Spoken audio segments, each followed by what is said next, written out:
তার গান আমাদেরকে বিভিন্ন সময় শৃঙ্খল মুক্ত হওয়ার জন্য আমাদেরকে যে প্রেরণা, আমাদেরকে যে তাগিদ দিয়েছে এবং লড়াইকে ত্বরান্বিত করার যে উৎসাহ জুগিয়েছে, এটা তুলনাহীন। আমাদের জাতীয় কবি কাজী নজরুল ইসলাম, আমরা দ্রোহের সময়, আমরা অত্যাচারীর শৃঙ্খল ভাঙতে, আমরা হাসতে হাসতে তার গান গাইতে গাইতে আমরা কারাগারে গেছি, আমরা মিছিলে গেছি, আমরা তার গান গাইতে গাইতে আমরা স্লোগান দিয়েছি। তাই আমাদের সকল সময়, আবার শান্তির সময় আমরা তার গানে উদ্বুদ্ধ হয়েছি।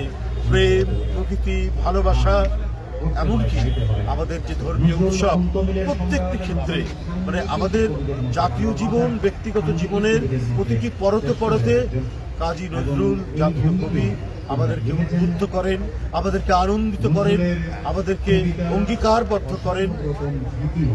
এবং সেই কারণেই নজরুল আজও অত্যন্ত শুধু অপরিহার্যই নয়, অত্যন্ত প্রাসঙ্গিক। আজকের চলমান যে সংকট, রাজনৈতিক সংকট বা নানা সামাজিক সংকট, নজরুল আমাদেরকে এখনো এত বেশি প্রাসঙ্গিক যে আমাদের এগিয়ে যাওয়া এবং যে কোনো ধরনের আমরা আগ্রাসনের মুখে, এই আগ্রাসন থেকে মুক্ত হওয়ার সকল অঙ্গীকার এবং সংগ্রামকে এগিয়ে নেওয়ার জন্য নজরুলের গান, কবিতা, লেখা, প্রবন্ধ আমাদেরকে উদ্বুদ্ধ করে যাবে, আজীবন উদ্বুদ্ধ করে যাবে। পৃথিবীতে যতদিন অন্যায় অবিচার থাকবে ততদিন নজরুল অত্যন্ত প্রাসঙ্গিক। তাই নয়, পৃথিবীকে ভালোবাসাময় করতে গেলে নজরুল আরো বেশি প্রাসঙ্গিক। আমি আপনাদের সামনে শুধু এটুকুই বলতে চাই যে প্রত্যাশা নিয়ে, যে আকাঙ্ক্ষা নিয়ে জুলাই আগস্টের যে মহাবিপ্লব এবং তার আগের 15 বছরের যে রক্তঝরা আন্দোলন, এই আন্দোলনের প্রতিটি মুহূর্তে তো নজরুল আমাদেরকে উদ্বুদ্ধ করেছে। নজরুল আমাদের শত আঘাতের মধ্যেও আমরা বেঁচে থাকার প্রেরণা পেয়েছি নজরুলের কাছে।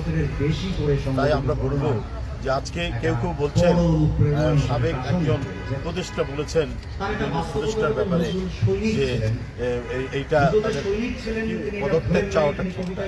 আমি যদি বলি যে অন্তর্বর্তীকালীন সরকার তার যে বৈশিষ্ট্যটা হবে নিরপেক্ষ সরকার।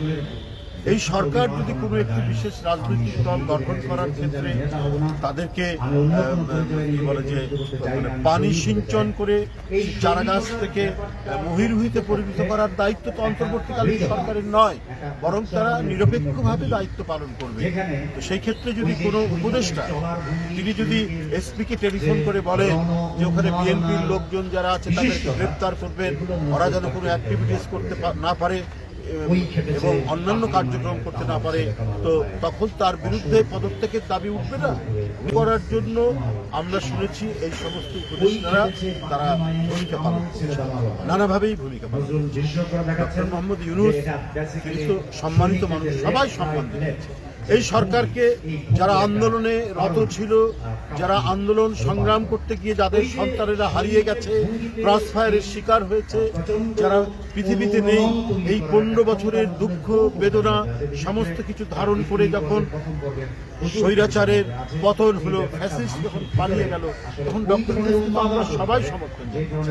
কিন্তু এই সরকারের ভেতর থেকে যদি পার্টিজম, দলমন্যতার আমরা যদি আভাস খুঁজে পাই, সেখানে তো আমাদের প্রতিবাদ করতেই হবে।